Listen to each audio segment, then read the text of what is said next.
when it's time to party, we will party hard.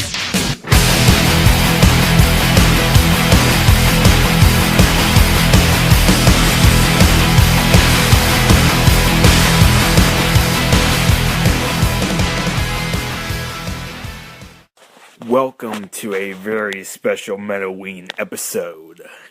And today we are gonna party because today marks the 16th anniversary of Bride of Chucky. And yeah, the 16th anniversary might be a little weird to celebrate, but you know what? That doesn't matter. You know why? Because on this date, October 16th, 16 years ago, Bride of Chucky came out. 16, 16, I'm sure that's not a coincidence.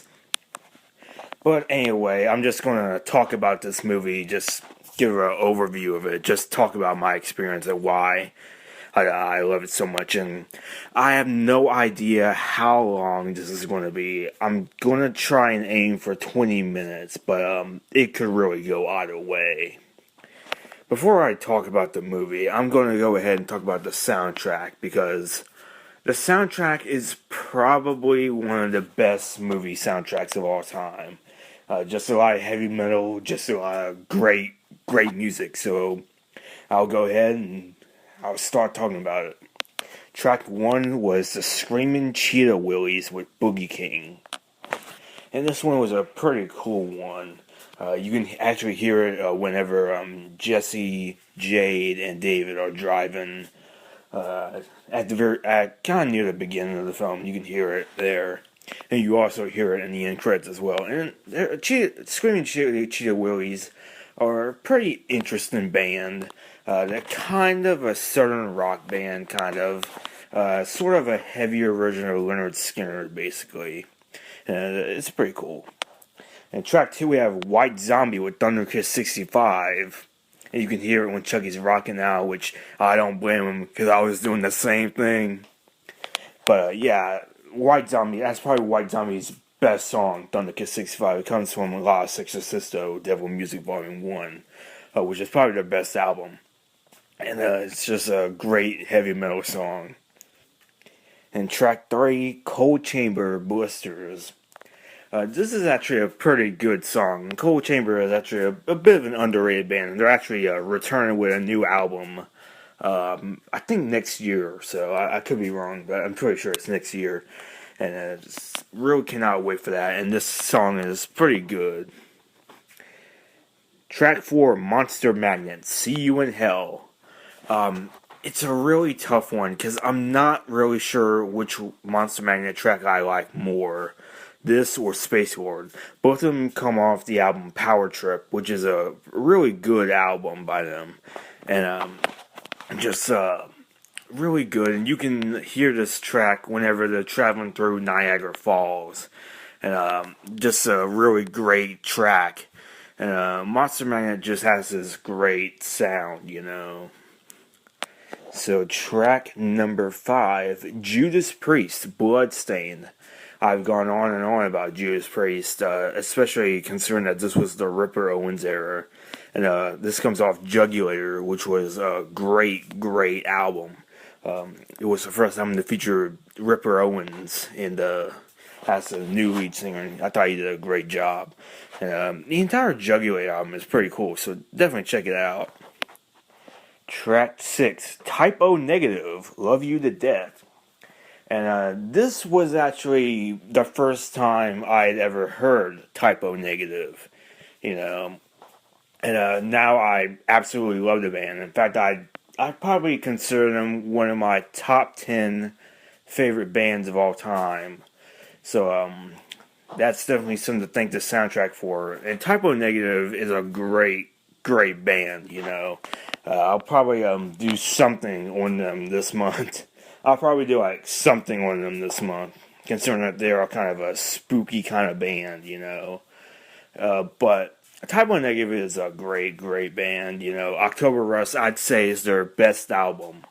But that's just personally anyway, because they pretty much all their albums are pretty good. Track 7, Slayer, Human Disease. This was a song that was created exclusively for the soundtrack. And I'm not sure how many tracks were made exclusively for this. Trying to see here. I think Blisters was made exclusively for this. Yeah, I think that's it. And I think technically Kidney Thieves Crazy was also technically exclusively for this one. Though it was way released on the 2002 album Zero Space. But we'll get to that when we get to that. And now we are on Slayer's Human Disease. This was sort of an odd song for Slayer because it's a bit mid-tempo. And it really only gets thrashy near the very end of the song. And this was before that whole Diablos S Musica album, or whatever it was called, in 1999. That wasn't their greatest album, but I guess it was kind of a preview of that sound. So yeah. In track 8, Stabbing Westward, So Wrong. And this comes from the 1996 album, Witter, Blister, Burn, and Peel. And that's a great album. That's a really good album. Stabbing Westward's two albums, Ungod and Witter, Blister, Burn, and Peel.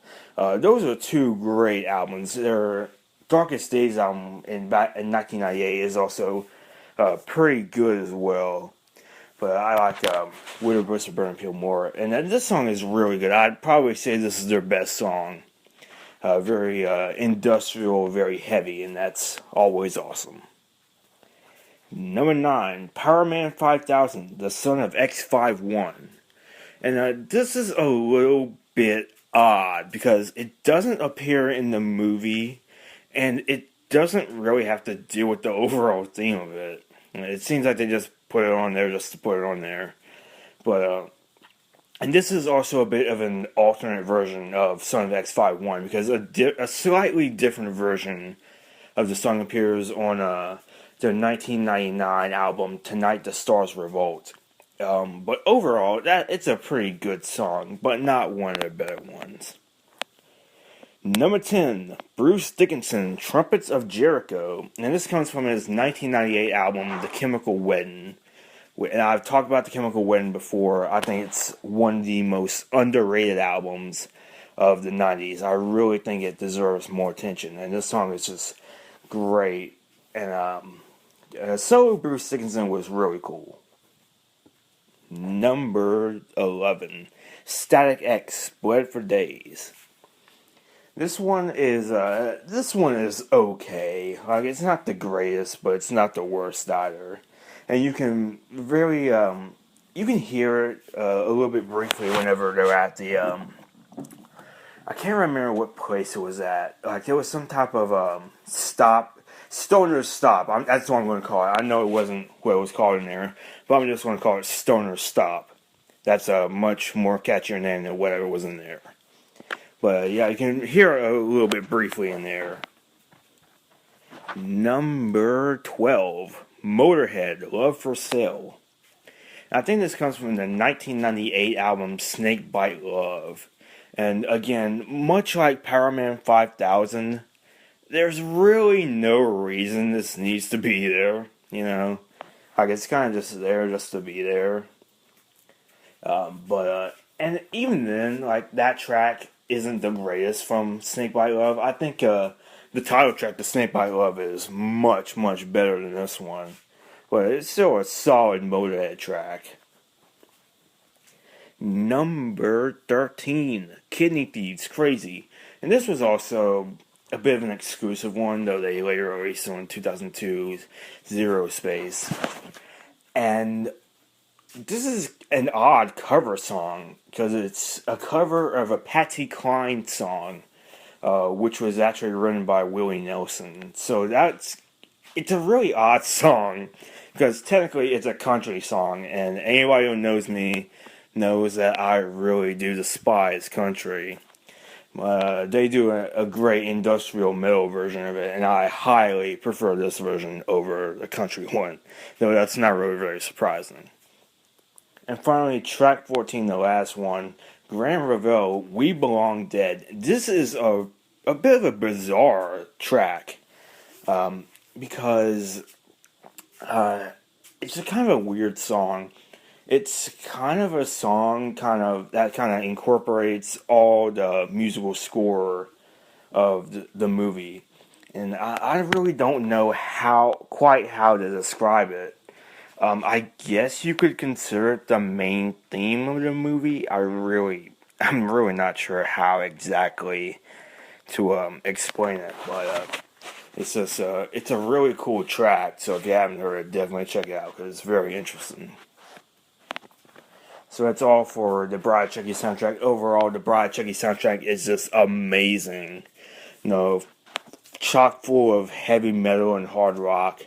The 90s is when heavy metal wasn't really doing that well, when grunge was kind of taking over. But if you can look in the right places, you'll find that there's some great heavy metal. So, and one thing that really was kind of weird to me is why they didn't put Living Dead Girl on there. Like, you would think out of all the tracks on there, Living Dead Girl would be on there, but it wasn't. I don't know, I guess they didn't want two zombie songs on there, even though this one was solo, but anyway. And I also wish that Call Me by Blondie was on there. It would have stuck out like a sore thumb, because it sounds completely different from the rest of the tracks. Because the rest of the tracks are very hard rock, heavy metal, 90s industrial metal, and Blondie is very new wave and a little bit poppy. But I love that song, so I kind of wish that would have been on there. But overall, it's a great soundtrack. I'd say the best soundtrack any movie has ever had, though I'm probably just being biased. So I'll go ahead and give a brief overview of the movie. I don't want this to run too long, but just want an overview of it, just so you can see how I feel about it. So the movie kind of starts off really cool. And I've always heard that it takes place 1 month after Child's Play 3. I'm really not sure. I have no problem believing that, Because Child's Play 3 takes place like 8 years after Child's Play 2, so... and this one takes place... and this one was released in 1998, so it really wouldn't surprise me if it took place 1 month after it. But, an officer... he gets the remains of Chucky, and he gives them to Tiffany, who is a former girlfriend, and I'd say accomplice of Chucky. I really am not sure. I think she was just like a girlfriend. Maybe even an obsessed girlfriend, really. And Tiffany ends up slitting the cop's throat and getting the remains of Chucky, and she takes him back to her trailer, which I was always a huge fan of the trailer that she lived in. I don't know. Maybe it's just me, but I thought that the interior of that trailer was very beautifully dark in a way. I don't know. I just really love the look of that trailer. I don't know. Maybe it's just me, but yeah. And she puts them back together to Rob Zombie's Living Dead Girl, and this is a great scene. And that Stitch Chucky, a lot of people don't like the Stitch Chucky.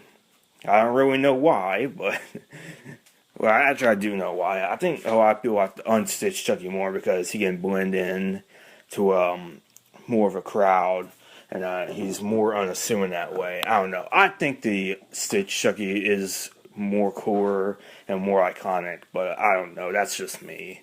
So it's personal preference, But, yeah. So, meanwhile, as that's happening,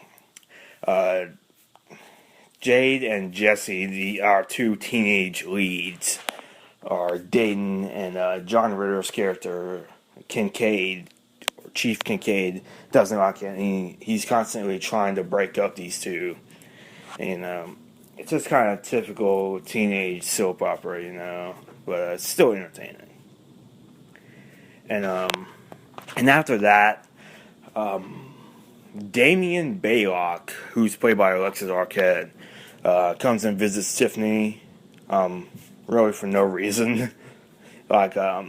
he obviously wants to be with Tiffany, but Tiffany is not having any of it. And he's kind of a wannabe. And the weird thing is about this role was originally offered to Marilyn Manson, and Manson turned it down. And you can kind of tell that it was supposed to be from Marilyn Manson, because Damien looks an awful lot like Marilyn Manson. Like, from the Antichrist Superstar era, like, he looks very much like him. I don't know, it's just something I've always wondered about, and I thought that would have been a very interesting casting choice. But anyway, Tiffany ends up doing a striptease for Chucky and Damien, mostly Chucky. And Chucky ends up coming alive and killing Damien by pulling his piercing out and suffocating him with a pillow, which is kind of odd. I'm really curious if that's a reference to One Flew Over the Cuckoo's Nest, which actually had Brad Dourif in it. So I was really curious if that's supposed to be a reference to it, or if it was just a coincidence. I don't know. That's just something I just caught like now. But yeah. And Tiffany's striptease is, of course, awesome and very hot. I mean, come on, Jennifer Tilly is hot. Anyone who disagrees with me, you're crazy. But yeah, Jennifer Tilly is awesome in this movie. But Chucky ends up coming alive and kills Damien. And Tiffany and Chucky kind of get into an argument over because Tiffany thought that Chucky was going to marry her, and Chucky had absolutely no interest in it. And Tiffany actually kind of locks him up in like this cell kind of thing.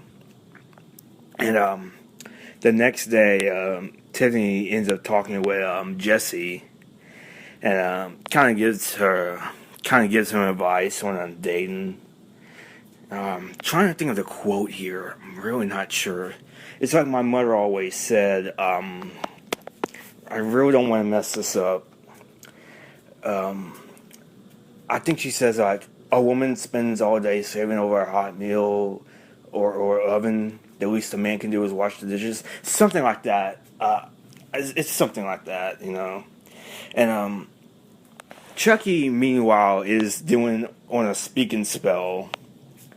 And the speaking spell is like, spell woman. And Chucky writes BITCH. That is incorrect. The correct spelling of woman is shows how much you know. And I was always curious if that was a reference to Texas Chainsaw Massacre 3. Because in Texas Chainsaw Massacre 3, Leatherface is kind of playing around with a speaking spell. Or something like that. I really don't know. It's like, it's something to do with a clown or something, and he keeps pressing the wrong thing. I don't know. I think this one did better, but of course I might just be biased again. And Chucky kind of gets a bit of a playmate, and this doll, which is really ugly, and like it becomes the Tiffany doll later, but I don't know, it's just kind of weird. It kind of looks even weirder than Chucky at this point.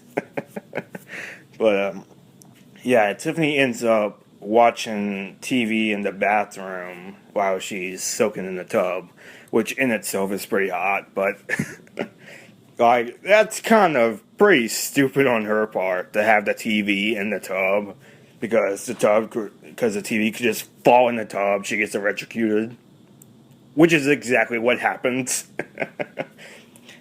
Chucky bursts into their bathroom. He breaks out of his cell, and he ends up throwing the TV into the tub. She gets electrocuted, and Chucky ends up transferring Tiffany's soul into the doll that Tiffany had given him. And Tiffany ends up kind of reinventing herself in a way. She creates it to do like a miniature version of herself, which I thought was really cool. And it makes it even better that Blondie's Call Me is playing. Like, it's kind of an odd thing to play during something like this, but I think it worked perfectly, you know. I always felt that the Tiffany doll in this movie looked a hell of a lot better than the one in Seed. Not that I hate the one in Seed, I think it's fine, but I just like the one here more. Mainly because it has a leather jacket, and that's pretty cool. And I don't know, I just like the design of this one better than this one. I don't know. But yeah, I mean, it kind of fits the movie style, you know. So they end up making a plan to go with Jesse and Jade to drop them off in New Jersey, where they're laid. And this was something that kind of confused me because, at least in the first film, it's pretty much kind of made clear that the movie takes place in Chicago. Yet in this one, it takes place in New Jersey, or they're going to New Jersey. And I was always curious, why was it in New Jersey? Why was Chucky from New Jersey now? Like, I don't know if he was from both New Jersey and Chicago or what. I really don't know. But it always kind of curious why Chucky was killed in Chicago, yet they bothered to bring his corpse all the way back to New Jersey. I don't know. That's just something that kind of confused me. But I'm fine with that. So they decide to hitch a ride with them. And they have to retrieve the Heart of Damballa, which is this really cool looking amulet that Chucky was apparently wearing the night he was killed. Even though we never actually saw it in the first movie, but whatever. It's still pretty cool. And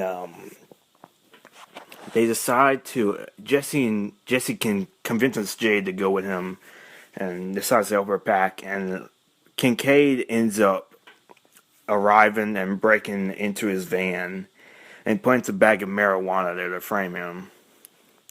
And then Chucky and Tiffany, and well, this is kind of a thing that Tiffany kind of convinces Chucky to kind of change up his style a little bit, because Chucky initially just plans to stab him, and Tiffany kind of convinces him to kind of get into the 90s. And stabbings went out with Jeffrey Dahmer or something like that. And you're like, you look like Martha Stewart in that thing. You know what I mean? But yeah. So Tiffany hitches up a plan, and she notices a jar of nails in there. And she uses like the airbag thing to shoot the nails into Kincaid's face, and to make him, and it doesn't kill him for some reason. You think that would kill him, but it doesn't. But he ends up looking like Pinhead, and Chucky ends up quipping, "Why does that look so familiar?" So that was a really cool reference that I enjoyed. And Jesse and Jade end up going to, they finish packing and they begin the trip. And then Officer Norton, aka Needle Nose, stops them. And like, he's kind of been asked by Kincaid to follow him around. And he gets paid extra because of this. So Jesse decides to handle it himself. And Norton goes in there and finds the bag of marijuana. And Chucky kind of crawls to Neil Nose's car. And that's real. I don't know, it's just really funny looking. I don't know. So he decides to like put like this cloth in the gas tank hole, whatever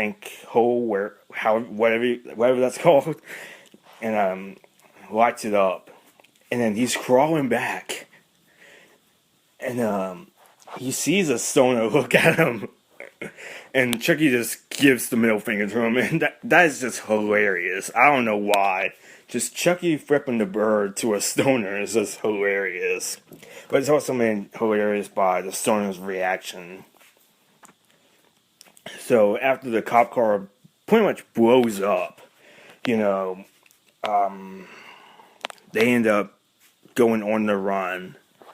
And David, who is their gay friend,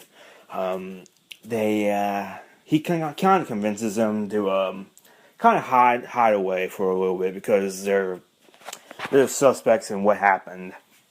And he also informs them that Kincaid is missing. And so the two decide to kind of detour their trip to Niagara Falls for some reason. This film was actually shot in Canada, you know. A lot of great things have come from Canada, you know what I mean? you know. And I mean, and the film looks beautiful, and this is one thing I probably should have mentioned a bit earlier, you know, but the look of this film is very beautiful, you know what I mean? Just the idea of this film is just great. You know, the cinematography is great, the direction is great, everything's great. And whenever they're traveling over Niagara Falls, and it's like an overhead shot, you know, like where they're looking down at the Niagara Falls, and it's really beautiful, you know what I mean? So it's just really, really great, very well shot, and it's very obvious that all horror movies should be shot in Canada. And I know a couple people that will agree with me, right, Spanking G? Wink, wink. But anyway, and they end up spending the night at. Well, first of all, Jesse and Jay decide to get married in some wedding chapel, and Kincaid ends up coming alive and gets stabbed in the back by Chucky numerous times. And then they go to the hotel, and they meet like this weird couple. I'm trying to remember their names. Russ and Diane. And they're kind of a con artist, I guess. I really don't know who they are. And they end up getting killed by Chucky and Tiffany. And this really kind of pisses off Tiffany because Diane steals Jesse's wallet. And I don't know, this kind of angers her to no end.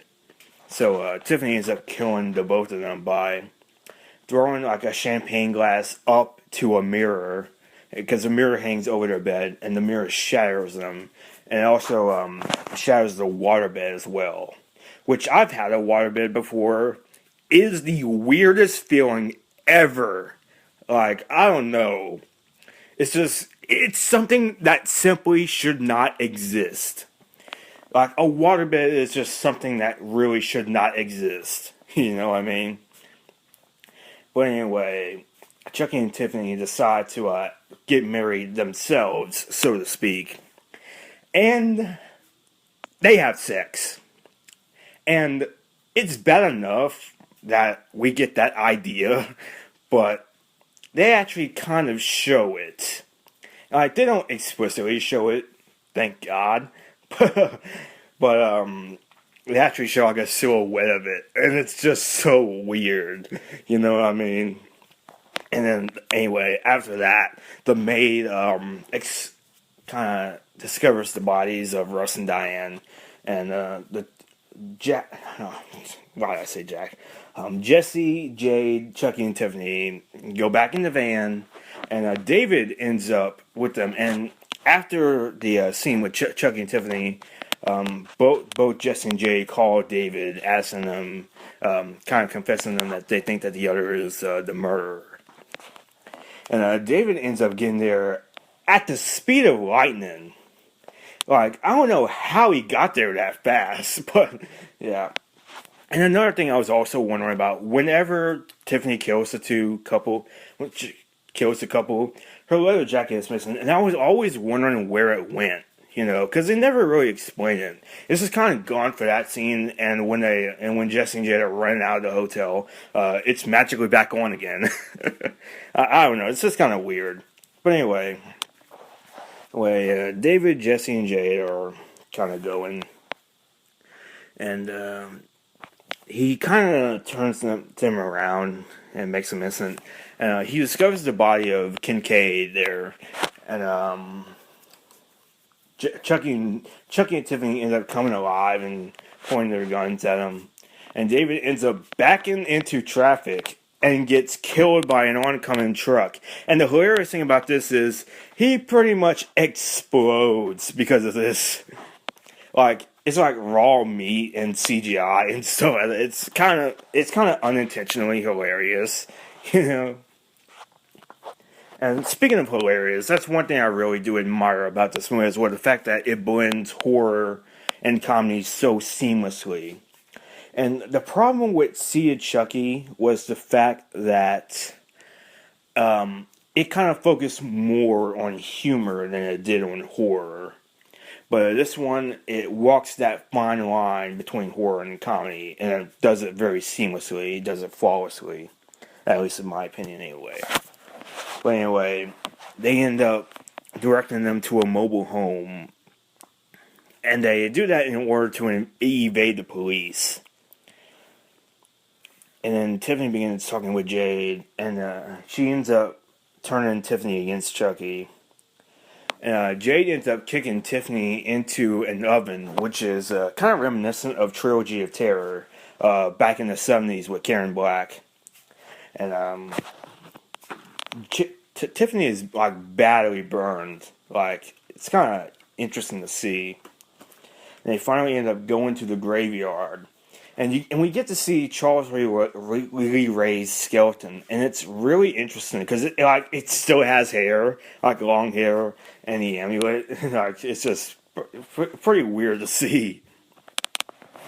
And Chucky and Tiffany end up fighting, and Chucky seemingly kills Tiffany by stabbing her in the stomach, and yeah. So, and then Chucky gets kicked out, kind of gets kicked to inside his own grave 6 feet under, I guess. I really don't know. I'm sure someone will correct me, but gets hit by a shovel by Jesse, actually, and gets shot to death by Jade. Which, that's kind of I don't know, like, getting killed by Captain Heigl is kind of a embarrassing way to go out. But, yeah, and this cop who had been chasing them for most of the movie ends up deciding that Jason and Jade aren't guilty. And they decide to get forensic up there, which I'm not sure what good that's going to do. But, yeah. And then he discovers Tiffany's doll body. Tiffany suddenly springs to life and gives birth to a baby who, of course, ends up being Glenn/Glenda. And so, and one thing that I just realized, like, the other day, was that Tiffany was pregnant since the hotel scene. So when Chucky stabs Tiffany in the stomach, he ends up doing this twice in his lifetime already, because in Curse of Chucky, in the scene that takes place 10 years before Bride, Chucky, as human Charles Lee Ray, stabs Sarah, Nika's mother, in the stomach while she's pregnant with Nika. And I don't know, that was just a weird thing, an interesting thing that I kind of noticed. I don't know, maybe it's just me, but I just thought that was really interesting. The look of the baby is just really cool and really creepy at the same time. It has like sharp teeth and like giant eyes, and it's like red all over. And it has like a pig squealing sound. I don't know, it's just really, really cool. And it seems to kill the detective as the credits roll. Overall, so yeah, that was Bride of Chucky. And overall, this movie is just fantastic, personally. Personally, I just love this movie. It's my favorite movie of all time. I absolutely adore this movie. You know, I mean, I think it balances comedy and horror great. The kills are great. The chemistry between Jennifer Tilly and Brad Dourif as Tiffany and Chucky, respectively, are absolutely phenomenal. And I mean, I just love this movie. I really cannot say that enough. I just love this movie. So, yeah, and that's just me personally. But I just love this movie to pieces. So, thank you for listening to this, and I'll see you tomorrow for some more MetalWeen.